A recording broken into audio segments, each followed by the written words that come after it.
I don't need that anymore. Thank you. Okay, can we go to the live screen for me? Thank you very much. And okay, so first thing we notice here, in this environment, we have lights that are already on, okay?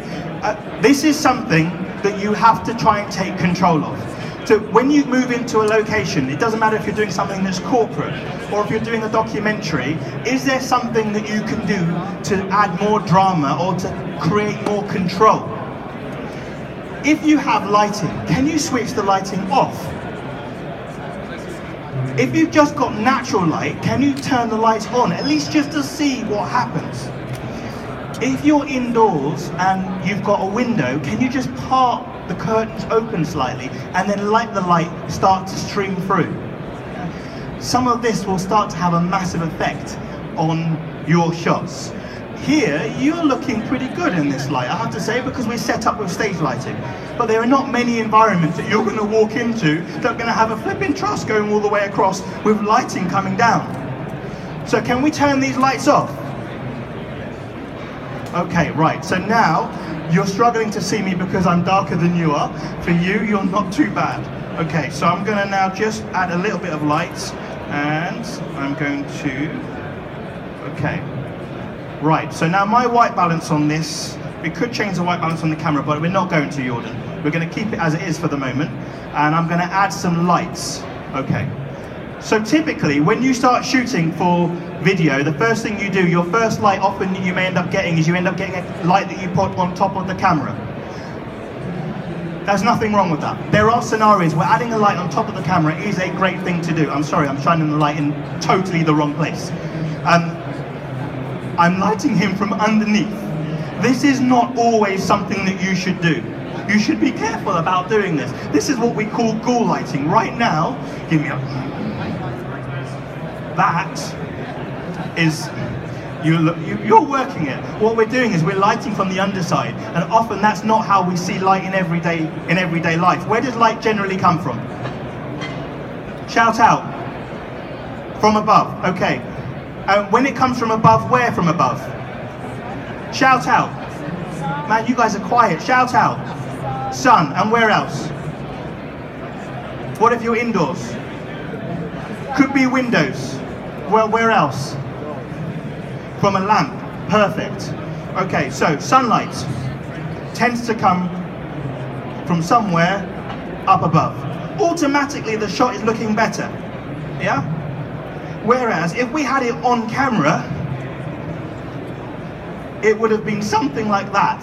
Now, Jordan, can you make the picture brighter just to simulate what this would be like? Am I blocking the lens? There we go. Okay, there we go.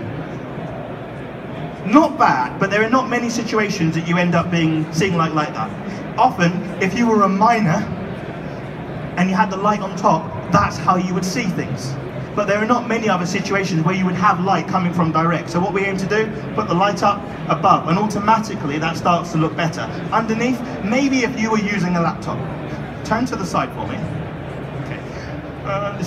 And then now, pretend you're typing. Okay.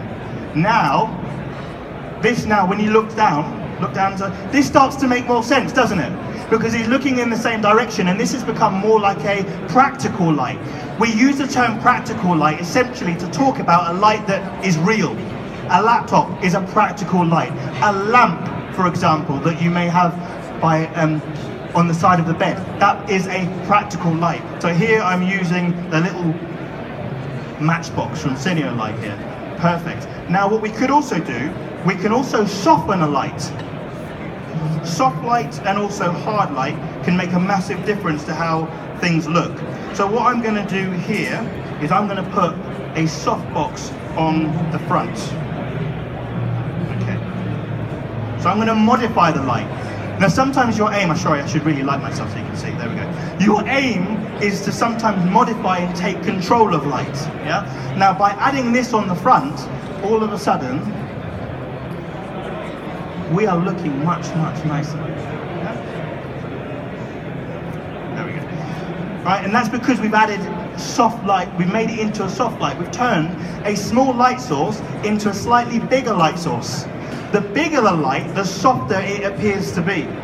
So So let's go in the other direction, and I'm going to try using this light here, which is the Alpha 200, because this is a very, very hard light. It's going to take just a second to kick in.